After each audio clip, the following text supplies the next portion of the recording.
Greetings, Minecrafters, and welcome to another exciting, hopefully interesting discussion for you today. Another Minecraft discussion.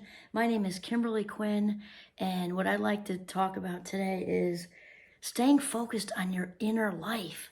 And it's not cheesy, it's real, because as far as anybody knows, this isn't a dress rehearsal, you know what I'm saying? Like, life's officially on right now. This is the big game, and I think people don't realize that. So a few things we're going to talk about. And the first one is really basic, right? It's about being present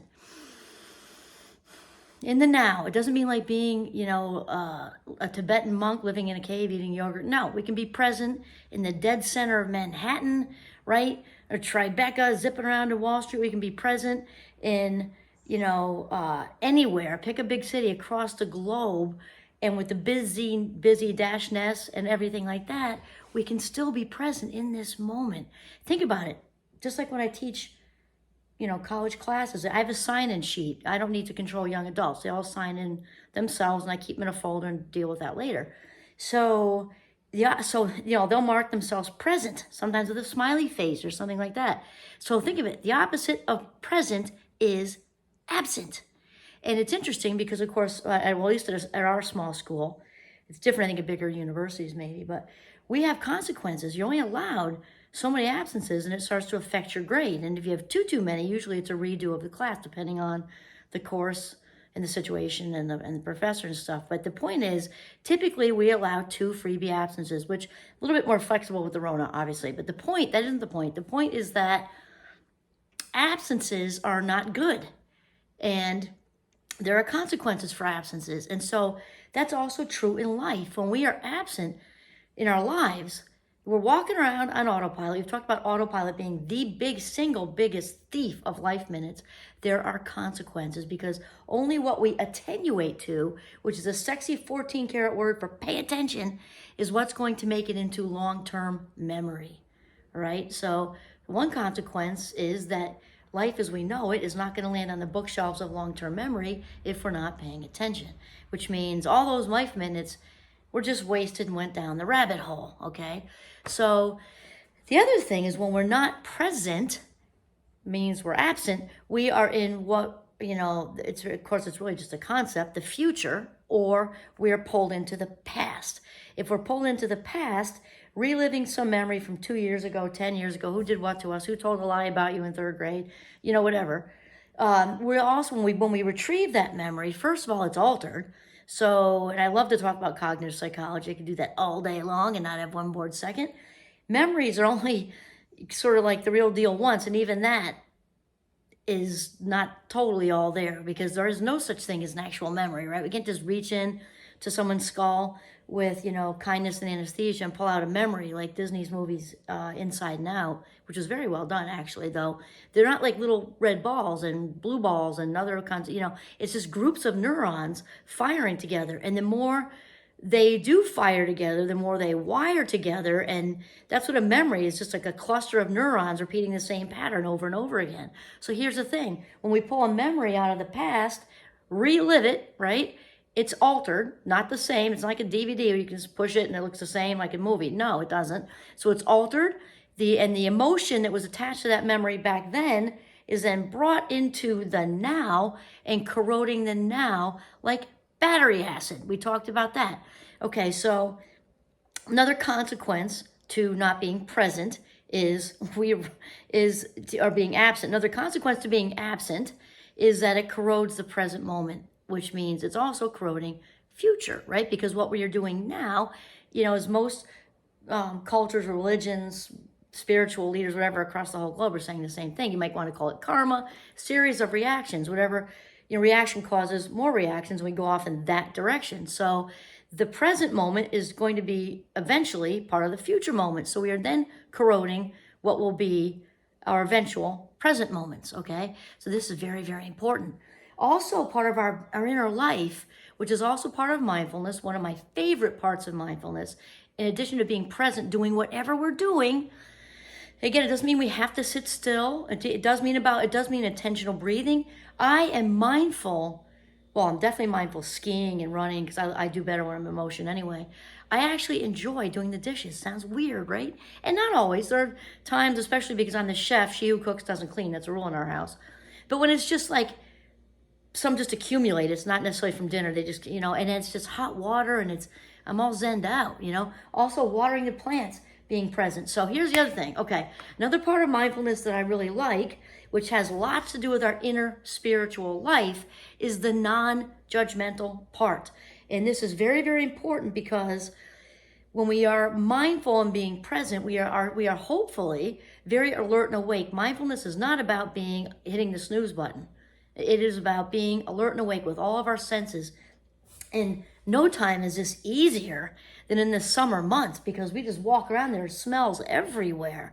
Flowers are so in bloom and all the fresh veggies are in and we're grilling and it's just so easy. The best time to really practice, honestly, just is now.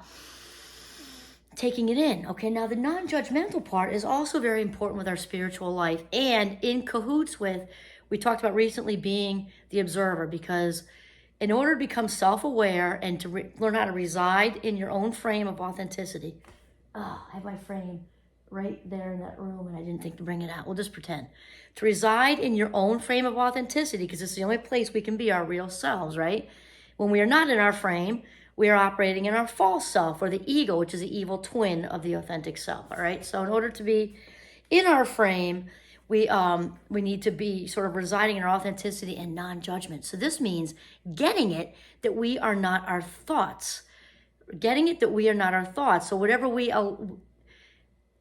allow ourselves to think is where we're going to reside. So it's really just thought chatter, lots of scarcity thoughts, that's like probably one of the most popular thought chatter types there are, scarcity thoughts. All the ways we're not enough, all the money we don't have, blah, blah, blah. And so we are not that until we allow that. We talked about the neurons clustering together.